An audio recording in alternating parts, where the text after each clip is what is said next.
रक्षा मंत्री का पाकिस्तान को लेकर बड़ा बयान। कहा, भारत ने पाक को 4 युद्धों में धूल चटाई, लेकिन अभी भी आतंक के जरिए लड़ रहा है छद्म युद्ध। खुदीराम बोस को पुष्पांजलि अर्पित कर बोले गृह मंत्री, उनके घर की मिट्टी स्पर्श करना मेरा सौभाग्य। एसोचैम के स्थापना सप्ताह पर बोले पीएम मोदी। कहा, मैन्युफैक्चरिंग को बढ़ावा देने के लिए हो रहा निरंतर बदलाव। आरक्षण पर सुप्रीम कोर्ट का बड़ा फैसला। कहा, कोटा पॉलिसी का मतलब योग्यता को नकारना नहीं। उद्धव ठाकरे के नाम सोनिया गांधी के खत पर राजनीति गर्म। शिवसेना बोली, नहीं हो रही दबाव की राजनीति। देश के रक्षा मंत्री राजनाथ सिंह ने आज हैदराबाद में कहा कि चीन के साथ सीमा विवाद से भारत जिस तरह निपटा है, उससे साबित किया है कि भारत कमजोर नहीं है। वहीं पाकिस्तान को लेकर रक्षा मंत्री ने कहा कि भारत ने पाकिस्तान को 4 युद्धों में हराया है, लेकिन वह आतंकवाद के सहारे छद्म युद्ध लड़ रहा है।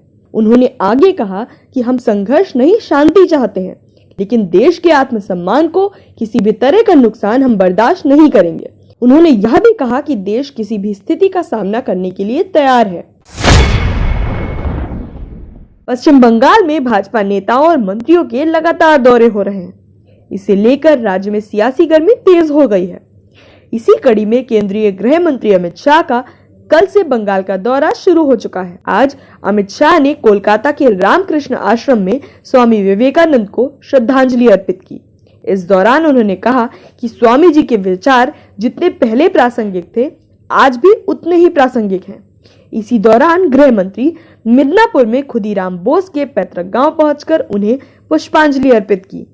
इसके अलावा शाह ने बोस के परिवार के सदस्यों के साथ मुलाकात भी की।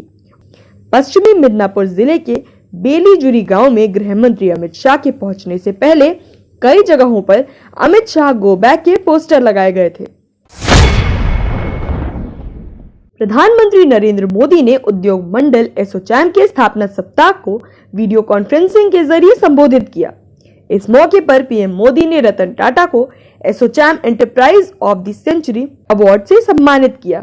अपने संबोधन में पीएम मोदी ने कहा कि आने वाले 27 साल भारत के ग्लोबल रोल को ही तय नहीं करेंगे, बल्कि हम भारतीयों के सपने और समर्पण दोनों को टेस्ट करेंगे। उन्होंने आगे कहा कि नया भारत अपने संसाधनों पर भरोसा करते हुए आत्मनिर्भर भारत को आगे बढ़ा रहा है। सुप्रीम कोर्ट ने जातिगत आरक्षण के मामले में अपना फैसला सुनाया। सर्वोच्च न्यायालय ने कहा है कि कोटा पॉलिसी का मतलब योग्यता को नकारना नहीं है।